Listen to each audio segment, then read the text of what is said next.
அன்பு குழந்தையே, வாழ்க்கையில் ஏற்றமும் இரக்கமும் நிகழ்ந்து கொண்டே இருக்கிறது என வருத்தப்படாதே. முதலில் ஒன்றை புரிந்து கொள். வாழ்வில் நிலையுள்ளவை என ஒன்றும் இல்லை. தற்காலிகமாக நிகழும் சூழலுக்கு சில விஷயங்கள் நிலையுள்ளவையாய் உள்ளது. நிலையான ஒரு இடத்தை கண்டுபிடிக்க சில படிகளில் நீ எதிர்பார்ப்புடன் ஏறி போவாய். உன் எதிர்பார்ப்பு உனக்கு கிடைக்கவில்லை என்றால் அதே படியில் இறங்கி வருவாய். மறுபடியும் இதை செய்வாய். உனக்கென்று ஒன்று கிடைக்கும் வரை. கிடைத்துவிட்டால் அங்கே பொருந்திக் கொள்வாய். அப்படி இருக்கையில் உன் அம்மாவாக அந்த இடத்தில் நான் உன்னை யோசிக்கிறேன். அதற்கு நீ கண்ட வலிகளும் துன்பங்களும் அலைச்சலும். ஆனால் யோசிக்கும் போது உனக்கு இன்னும் அனுபவம் தேவை. உயர்ந்து நிற்க என்றுதான் சொல்வேன்.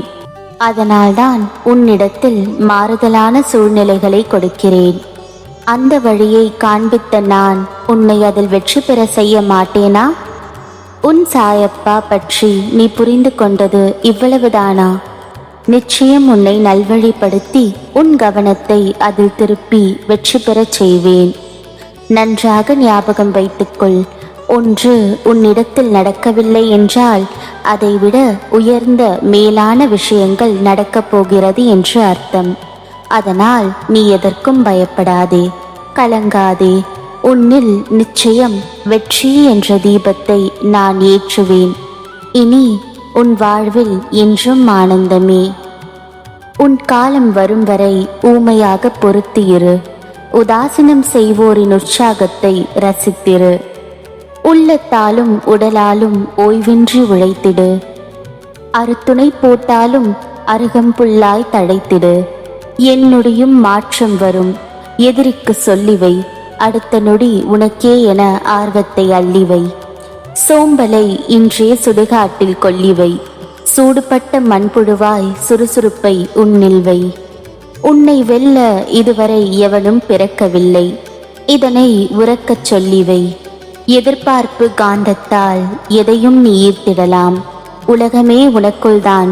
வா, ஒரு கை பார்த்திடலாம். புதிய வழிகளை உருவாக்கி தருவேன். உனக்குள் இருக்கும் கவலைகளை தூக்கி உனது தந்தையான இந்த சாயி மீது வைத்துவிடு. இருப்பதை வைத்து திருப்தியாக வாழ்வதற்கு பார். பிறரது ஆலோசனை உனக்கு பலன் தராது. என் மீது நம்பிக்கை வைத்து வழி நடத்துமாறு வேண்டி முழு மனதோடு என்னை சரணடைந்து விடு. உன்னுடைய பொறுப்பை நான் சுமப்பேன். உன் குடும்பத்தை தாங்குவேன். உன் கண்ணீரை என் விரல்கள் துடைப்பதை அப்போது நீ உணர்ந்து கொள்வாய். புதிய வழிகளை உருவாக்கி தருவேன். நீயாக எந்த சிக்கலிலும் மாட்டிக்கொள்ளாதே. சீக்கிரமே நல்ல வழி பிறக்கும். என்னிடம் முழு மனதோடு கேள். என்னிடம் உள்ள அனைத்தையும் நான் உனக்கு தருவேன். சோதனையும் வேதனையும் உன்னை சோர்ந்து போக செய்வதற்கு வருவதில்லை. போதனை செய்வதற்காகவே வருகின்றன. போதனையை உணர்ந்தால் உனக்கு சாதனையாக மாறும். ஒவ்வொரு நிலையை நினைத்தும் வேதனைப்படுகிறாய். பிள்ளைகள் நலனை நினைத்து வேதனை, இழந்து போனதை நினைத்து வேதனை, நோக செய்பவர்களை நினைத்து வேதனை. இப்படி வேதனை மேல் வேதனைப்பட்டு எதை சாதிக்கப் போகிறாய்? உனது கவலையால் எதையேனும் சாதிக்க முடிந்தால் சொல்லேன். கவலை என்பது உன் மனதை என்பால் திரும்பாமல் கட்டி வைக்கிற வலை. முதலில் இந்த வலைக்குள் இருந்து வெளியே வா. அப்போது எனது அனுகிரகம் உனக்கு கிடைக்கும். எனது அனுகிரகத்தாலேயே உனது கிரகம் சரியாகும். என்னிடம் சரணடைந்து விட்ட ஒருவர் தனது எதிர்காலத்தை பற்றியோ தற்போதுள்ள இக்கட்டான சூழ்நிலை பற்றியோ கவலை கொள்ளக்கூடாது. வீண் கவலை எந்த விதத்திலும் பலன் தராது. மாறாக என் மீது நம்பிக்கை இல்லாமையே அது காட்டுகிறது. நடப்பது எல்லாமே எனது விருப்பம். நீங்கள் வேண்டியதையெல்லாம் நான் தருவேன் என்பது தவறான கருத்து. உன்னுடைய கடந்த காலத்தையும் எதிர்காலத்தையும் நான் அறிவேன். ஆனால் என் குழந்தைகளுக்கு எது நன்மையோ அதை மட்டுமே நான் அளிப்பேன். கலங்காதிரு, பயப்படாதே. சில வாயிற்கதவை நான் திறந்தேன். உன் மனம் அதை ஏற்கவில்லை.